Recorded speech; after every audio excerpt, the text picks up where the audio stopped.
ಇಂದು BJP ರಾಷ್ಟ್ರೀಯ ಕಾರ್ಯಕಾರಿಣಿ ಸಭೆ ದೆಹಲಿಯಲ್ಲಿ ನಡೆಯಲಿದೆ.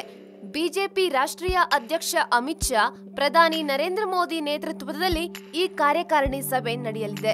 ಕಾರ್ಯಕಾರಿಣಿಯಲ್ಲಿ ಲೋಕಸಮರಕ್ಕೆ ಪಕ್ಷ ಸಂಘಟನೆ, ಬೇರು ಮಟ್ಟದಿಂದ ಪಕ್ಷವನ್ನ ಬಲಗೊಳಿಸಲು ನಾಯಕರು ಮುಂದಾಗಿದ್ದಾರೆ.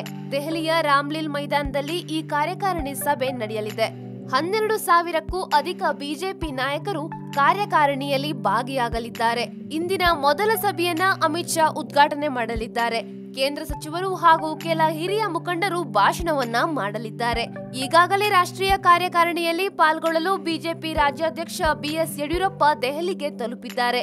ಕೇಂದ್ರ ಸಚಿವರಾದ ಅನಂತ್ ಕುಮಾರ್ ಹೆಗಡೆ, ಡಿವಿ ಸದಾನಂದ ಗೌಡ, ಶೋಭಾ ಕರಂದ್ಲಾಜೆ ಸೇರಿದಂತೆ ಎಲ್ಲಾ ಬಿಜೆಪಿ ಸಂಸದರು, ಶಾಸಕರು, ವಕ್ತಾರರು, ವಿಧಾನ ಪರಿಷತ್ ಸದಸ್ಯರು, ರಾಜ್ಯಸಭಾ ಸದಸ್ಯರು ಇವತ್ತಿನ ಸಭೆಯಲ್ಲಿ ಭಾಗಿಯಾಗಲಿದ್ದಾರೆ.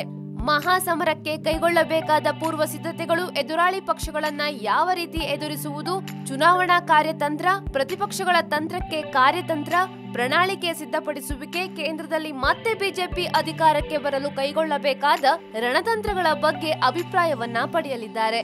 ಬಿಜೆಪಿ ಆಡಳಿತವಿರುವ ಮುಖ್ಯಮಂತ್ರಿಗಳು, ಎಲ್ಲಾ ರಾಜ್ಯ ಘಟಕಗಳ ಅಧ್ಯಕ್ಷರು, ಕೇಂದ್ರ ಸಚಿವರು, ಲೋಕಸಭಾ ಸದಸ್ಯರು, ರಾಜ್ಯಸಭಾ ಸದಸ್ಯರು, ಜಿಲ್ಲಾಧ್ಯಕ್ಷರು, ಪಕ್ಷದ ಪ್ರಧಾನ ಕಾರ್ಯದರ್ಶಿಗಳು, ರಾಜ್ಯದ ಉಸ್ತುವಾರಿಗಳು, ಸಹ ಉಸ್ತುವಾರಿಗಳು, ಸಾಮಾಜಿಕ ಜಾಲತಾಣದ ಮುಖ್ಯಸ್ಥರು, ವಕ್ತಾರರು ಸೇರಿದಂತೆ ಎಲ್ಲಾ ರಾಜ್ಯಗಳ ಪದಾಧಿಕಾರಿಗಳು ಭಾಗವಹಿಸಲಿದ್ದಾರೆ.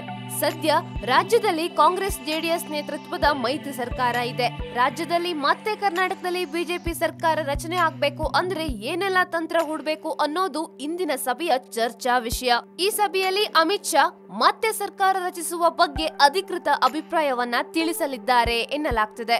ಲೋಕಸಭಾ ಚುನಾವಣೆ ಹೊಸ್ತಿಲಿನಲ್ಲಿರೋದ್ರಿಂದ ಯಾವುದೇ ತಪ್ಪು ನಿರ್ಧಾರ ಬೇಡ ಎಂಬ ಅಭಿಪ್ರಾಯಕ್ಕೆ ಬರ್ತಾರಾ, ಅಥವಾ ಲೋಕಸಭಾ ಚುನಾವಣೆಗೂ ಮುನ್ನವೇ ಸರ್ಕಾರ ರಚನೆಯ ಸಾಹಸಕ್ಕೆ ಕೈ ಹಾಕ್ತಾರಾ ಎಂಬುದು ರಾಜಕೀಯ ದೃಷ್ಟಿಯಿಂದ ಕುತೂಹಲವನ್ನ ಕೆರಳಿಸಿದೆ.